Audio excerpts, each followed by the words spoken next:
खायरा साहब, ये तो हो गया जो सियासतदानों के साथ मामला। तो जहाँ तक अदालत का ताल्लुक है, उसके बारे में प्रेस कॉन्फ्रेंस आज हुई है, बयानात दिए जा रहे हैं, कौमी असम्बली में तकरीरें हो रही हैं। तो अदालत से मामला इस तरह तो तय नहीं किया जाता। ये बात तो आपकी दुरुस्त है शामी साहब। सियासत के अंदर तो कभी कभी तलखियां या कभी से भी ज्यादा तलखियां हो जाती हैं और तल्ख गुफ्तगू भी हो जाती है और जिद भी बन जाती है। लेकिन जो रवैया इस वक्त अदालत का है, ऐसा रवैया तो कभी भी बेहतरी का हामिल नहीं हो सकता। जी, आप ये फरमाइए ना, आप मेरे बड़े हैं, आपने पाकिस्तान की तारीख आपने गुजारी है, हमने तो पढ़ी है ना, हम आपके पीछे पीछे चल रहे हैं। ये फरमाइए कि जो बेंच बना है जिस तरीके से, और जो बेंच की जो कॉन्स्टिट्यूशन है, आपकी नजर में वो दुरुस्त रास्ता है?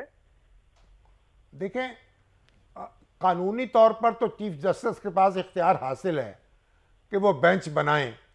अब जो इख्तलाफ उससे किया जाएगा तो उसके लिए मुनासिब तरीका तो ये है कि उस बेंच के सामने दरख्वास्त दी जाए और चीफ जस्टिस से इस्तदा की जाए कि वह नज़रसानी कर लें। तो प्रेस कॉन्फ्रेंस के जरिए से तो मामला दुरुस्त नहीं हो सकते। उससे गुजारिश करता हूँ, ये बात दुरुस्त है कि प्रेस कॉन्फ्रेंस से बहुत माकूल जरिया नहीं है, लेकिन अर्ज यह है कि जो भी किसी का इख्तियार हो, वजीर आजम का हो, हुकूमत का हो, किसी वजीर का हो, किसी सेक्रेटरी का हो, जो इख्तियार होते हैं ना, वो चीफ जस्टिस का हो, वो आर्मी चीफ का हो, वो सारे इख्तियार कुछ सर्टन कंडीशंस के साथ होते हैं, रिस्ट्रेंट्स के साथ होते हैं। और अदलिया को हमने ये इख्तियार दिया हुआ है आइन के जरिए कि अदलिया सबके इख्तियार को जुडिशियसली इस्तेमाल करने का एक उसके टेस्ट कर सकती है। यानी असम्बली डिसॉल्व की, असम्बली डिसॉल्व करने का इख्तियार वजीर आजम या वज़राए आला के पास होता है। माजी में असम्बलियां डिसॉल्व हुई, कोर्ट रिव्यू हुए और कोर्ट रिव्यूज के नतीजे में वो असम्बलियां बहाल कर दी गई और कोर्ट ने ये डिटरमिन किया कि ये जुडिशियसली या दुरुस्त फैसला नहीं किया गया। इख्तियार तो था चीफ मिनिस्टर का या प्राइम मिनिस्टर का। इसी तरह चीफ जस्टिस साहब का इख्तियार है, लेकिन ये नहीं है। हाँ, मैं ये नहीं कह रहा कि हम उनके ऊपर जज बैठ गए और हम उनकी जजमेंट करेंगे, लेकिन उनकी जजमेंट अगर उनके अपने साथी जज भी ये कह रहे हो, सिर्फ हमारी मुतालबा नहीं हुकूमत का, उनके अगर अपने साथी जज भी कह रहे हो और सीनियर जज भी कह रहे हो, कायरा साहब, तो फिर चीफ जस्टिस साहब को भी गुस्से को फेंकना चाहिए और उनको भी तदब्बर का मुजाहरा करते हुए, वो बड़े समझदार आदमी है, उसका मुजाहरा करते हुए उनको भी चाहिए कि वो कुछ करेक्शंस की तरफ चीजों को लेके आते। वो अगर और तनाव बढ़ा के ये कायरा साहब, लेकिन आपकी बात अपनी जगह दुरुस्त होगी, लेकिन ये जिस तनाव की निशानदेही आप कर रहे हैं और जो तकसीम अब बड़ी वाज़ेह दिखाई दे रही है अमली तौर पर उस अहम इदारे में जिसका हम जिक्र कर रहे हैं, उसकी वजह क्या है? उसकी वजह तो खैर एक तवील है जी, इस प्रोग्राम के अंदर तो शायद मैं उसको पूरी तरह, आपके पास वक्त नहीं होगा। ये हमारी पूरी हिस्ट्री का एक उसका शाखसाना है।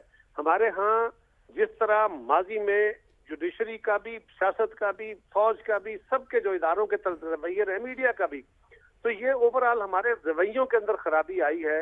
हम पार्टीजन हुए हैं। जजेस की अपॉइंटमेंट जिस तरह होती है, जिस तरह पार्टीजन होके माजी में फैसले किए गए, अपने मफादात को देख के किए गए, बहुत सारे फैसले हैं ना जो गुस्से में आके किए गए, जो मजबूरियों के तहत किए गए। देखे ना, आज आपके सामने आजम नजीर तारड़ साहब जो हैं वो माफी के तलबगार थे, मान रहे थे कि उनसे गलत फैसला हुआ 2 जूनियर जजेस की जो अपॉइंटमेंट थी। तो इसका मतलब है गवर्नमेंट बाय देन अपॉइंटमेंट के वक्त कॉम्प्रोमाइज्ड हुई। कोई ऐसा मामला चल रहा था जिसकी वजह से वो कॉम्प्रोमाइज्ड हुई और फिर मतलूबा नताइज भी नहीं निकले कॉम्प्रोमाइज होने के बावजूद। देखिए, गुजारिश ये है कि आप यही कर सकते हैं ना कि आप अपने इदारों के साथ जो भी ताल्लुकात हैं, जिनका जिक्र करना मुनासिब नहीं होता इस तरह प्रोग्राम के अंदर, जो भी गुफ्तगू हो रही है, अगर आप उनको उनकी बात मान रहे हैं और वो दुरुस्त भी नहीं है। तारड़ साहब ने आज यही कहा ना कि मैं अपॉलोजी करता हूँ, पब्लिक अपॉलोजी कर रहा हूँ क्योंकि मैंने गलत फैसला किया, मैंने गलत काम किया। लेकिन वो गलत काम क्यों किया? ताकि ये तनाव ना आए, ताकि दूसरी तरफ से इस पे सॉफ्टनेस नहीं थी।